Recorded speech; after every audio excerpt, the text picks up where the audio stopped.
OnePlus 3. This time, it's invite free. OnePlus has been successful selling their number series with OnePlus 1, followed by OnePlus 2. There was a guilty attempt to introduce OnePlus X in between, but people didn't like it too much. This time, they claim to have the best of the performance in their new flagship, or as they call it, a flagship killer, OnePlus 3. We'll be doing a quick unboxing and taking a look at OnePlus 3's features. My name is Vinith and you're watching Tech Diaries.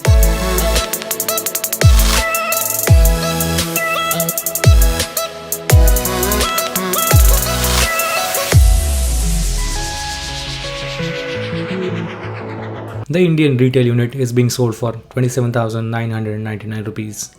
The price hasn't dropped since its launch, and that's what I like the most about OnePlus.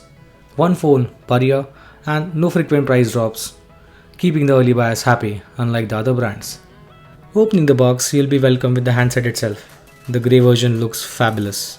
There is one soft gold variant that was made available by Amazon during Diwali sale. I've given the purchase link in the show notes. Then we have piece of documentations, followed by a USB to Type-C cable for charging and data syncing. Coming next is a dash charger, which OnePlus claims to have the quickest charge in the market right now. It promises to take the battery from 0 to 60% in just 30 minutes, giving you power for days use. That's all we get inside the box. Let's talk about the build and design. Over at the front you get an 8 megapixel front shooter with f2.0 aperture. It is accompanied by an earpiece and a notification LED. Follows a beautiful optic AMOLED Full HD display secured with Corning Gorilla Glass 4. I wish they could have gone for Quad HD this time, considering it is supposed to kill 2016 flagships, which mostly has a Quad HD displays. Below the display you get a capacitive touch buttons and a home key which also acts as a fingerprint scanner. On the right side you get a SIM tray which can host two 4G enabled SIM cards, followed by the power button. On the left you get the famous dedicated notification slider, followed by the volume rockers. You have nothing on the top, and at the bottom you get a USB Type-C port accompanied by 3.5mm headphone jack and a speaker grill. I really like the way the screws are placed, giving the handset a rugged look.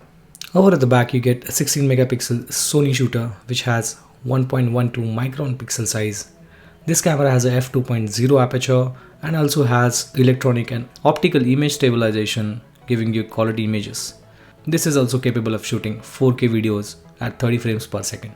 Below the camera, you get a LED flash followed by OnePlus branding. Overall, the design looks like a mixture of Samsung at the front, and the back definitely screams HTC.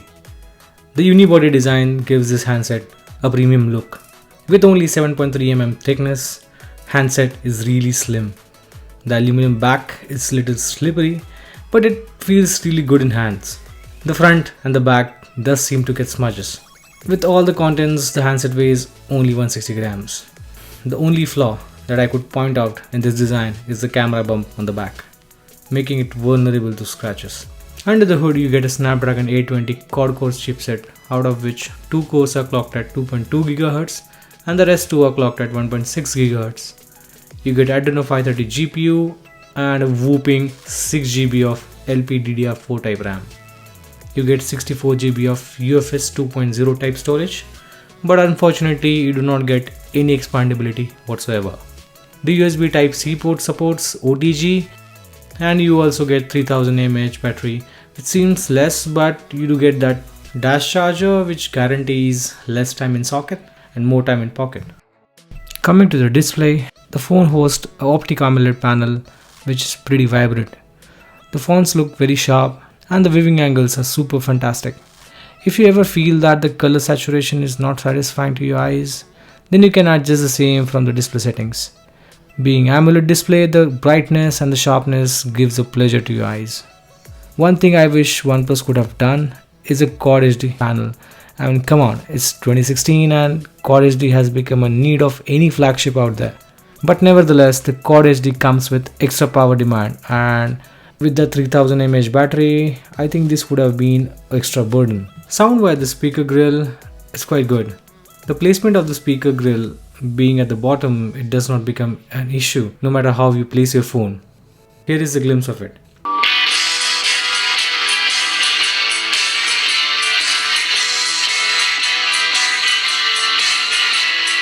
The OnePlus 3 comes with Android Marshmallow out of the box with Oxygen OS layer on top of it. Oxygen OS is very close to stock Android, so you get almost no bloatwares, and this allows you to make full usage of the top-notch hardware packed in this phone. When you swipe to the left on the home screen, you get this shelf application that displays the weather information. It also accommodates a bunch of widgets for your quick handy access. It's good to see that Oxygen OS has taken a great makeover from its Cyanogen OS journey started with OnePlus 1. And OnePlus promises more and more customizations on coming updates of Android Nougat. You also get those famous gestures on this model as well, that allows you to open a camera by just drawing a circle on the lock screen or starting a flash with drawing a V on the lock screen. There are significant improvements that we have seen on camera application as compared to Cyanogen camera. You get these various modes to click photos and videos. Here are some camera samples for your reference.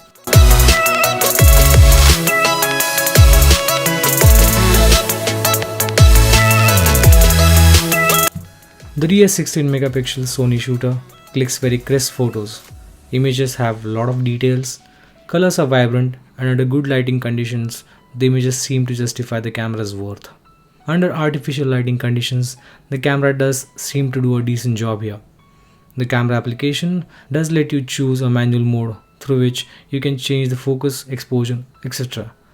4K video shot from the rear shooter does seem to give some distortion, especially when you have fast moving objects in your video. The camera doesn't seem to provide expected stabilization when you're holding the camera while shooting. You can also shoot 720p slow motion video at 120 frames per second. The front facing shooter does a fair job of shooting decent quality images, and the full HD videos shot from the front shooter also came out well. With that top-notch CPU and 6GB of RAM, how can we not discuss about the performance? Onto the benchmark, we got 1,23,346 score, and the device was positioned at 19th position, even below the Zook Z2 and LG G5. Well, that looked fishy. We ran the test one more time and got the same score, but after the first software update, the RAM management seemed to get improved and the score were improved significantly to 1,42,858, and now the device was crowned at 5th position. One thing that I've observed which particularly want to mention here is, after the multiple rounds of benchmark test, the device temperature seemed to get on a warmer side. The infrared gun gave us 38 degrees Celsius reading. Well, with that, I conclude my unboxing and quick review video for OnePlus 3. I'll be using this device for a longer period of time and will be sharing my experiences in coming weeks. Please comment, like and share. Do subscribe to my channel if you haven't already. This is Vinit signing off. You people have a great day, and I'll see you in the next one. Till then, drive responsibly.